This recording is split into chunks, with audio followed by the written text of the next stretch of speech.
జరిగాయి ఇక్కడ. మీరు చెప్తున్నారు కదా, ఈ స్పీడ్ బ్రేకర్స్ వల్ల చాలా సమస్యలు ఉన్నాయి బ్రదర్. ఎందుకంటే ఇవి ప్రమాదాలని అరికట్టలేవు, ఇవి ప్రమాదాన్ని పెంచినట్టున్నాయి. ఎందుకంటే ఇవి సడన్ గా వర్షపు నీళ్లు పడ్డప్పుడు, ముఖ్యంగా చీకట్లో అసలు ఎవరికి కనబడతలేవు. ఫస్ట్ లోకల్ వాళ్ళకే ఏదో ఆలోచనలో పోతారు, ఇక్కడ స్పీడ్ బ్రేకర్స్ అన్నట్టు తెలుసు. కానీ ఆ ఆలోచనలు వచ్చే వరకు ఏమైపోతుందంటే మీదికి స్కిడ్ అయిపోవడం కానీ, డైరెక్ట్ ఏమంటారు పడిపోవడం కానీ ఇవన్నీ జరుగుతున్నాయి. నేను 4 నెలల కింద మా నాన్న తీసుకున్నప్పుడు నేను ఏదో అర్జెంట్ గా పోతున్నా, 11:30కు రాత్రి వర్షం పడ్డది, నీళ్లు కనబడతలేవు. సో మా నాన్న పడిపోయింది, ఆల్మోస్ట్ పడిపోయింది. ఇప్పుడు అంటే మేము ఇప్పుడు ప్రాబ్లం వచ్చి ఇప్పుడు సమస్య ఉండి పోవాలా, లేకపోతే ఇంకో కొత్త సమస్యలు సృష్టించుకోవాలా? అదే ఎమర్జెన్సీ అయింది ఆ రోజు.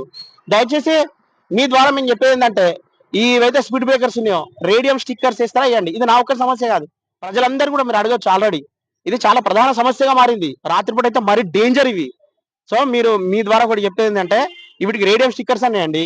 లేకపోతే ఇలానే ఉంచితే మాత్రం మీరు ఏదైనా అలర్ట్ హెచ్చరిక బోర్డు తయారు చేయండి. ఇప్పుడు నాన్ లోకల్కి ఏం తెలియదు అసలు, యాక్చువల్ ఎంత స్పీడ్ గా పోతారు. నేను 30 స్పీడ్ లో ఉన్నా ఇంత ప్రాబ్లం అయింది. లేదు అంటారా, లేదు ఇట్లే ఉంచుతాము అంటే ఇది తీసేసి ఇప్పుడు స్లోప్ కొంచెం పెంచేటట్టు, ఇట్లా ఎక్కి దిగేటట్టు ఉంటే అట్లా 2 స్పీడ్ బ్రేకర్ పెట్టండి. ఇలా ఏం చేస్తుంటే బండ్లు ఖరాబు, మేము ఖరాబు, అందరు ఖరాబే. ఇది టక్క బండ్లు ఎత్తేస్తున్నాయి. సో దీనివల్ల సమస్య తప్ప అధికారులకు మీరు చెప్పే ప్రయత్నం ఏమైనా చేశారా? అంటే ఈ రోడ్డుకు సంబంధించిన అధికారులకు కానీ, ఇక్కడ ఉన్నటువంటి సంబంధిత మున్సిపాలిటీ వాళ్ళకి కానీ చెప్పే ప్రయత్నం చేశారా? సార్ మేము ఎవరికి చెప్పే ప్రయత్నం చేయలేదు. ఎందుకంటే ఏ ఆర్ఎండ్బి పోయినా కూడా ఇన్స్టెంట్ గా అయితే జరగదు. ఇప్పుడు ఆర్ఎండ్ ఆఫీసర్స్ తో పాటు ఎవరైనా కనీసం లీడర్స్ ఎవరైనా ఉంటే చేయండి కదా. సో ఏదైనా ఎవరైనా బాధ్యత తీసుకొని చేస్తే బాగుంటది.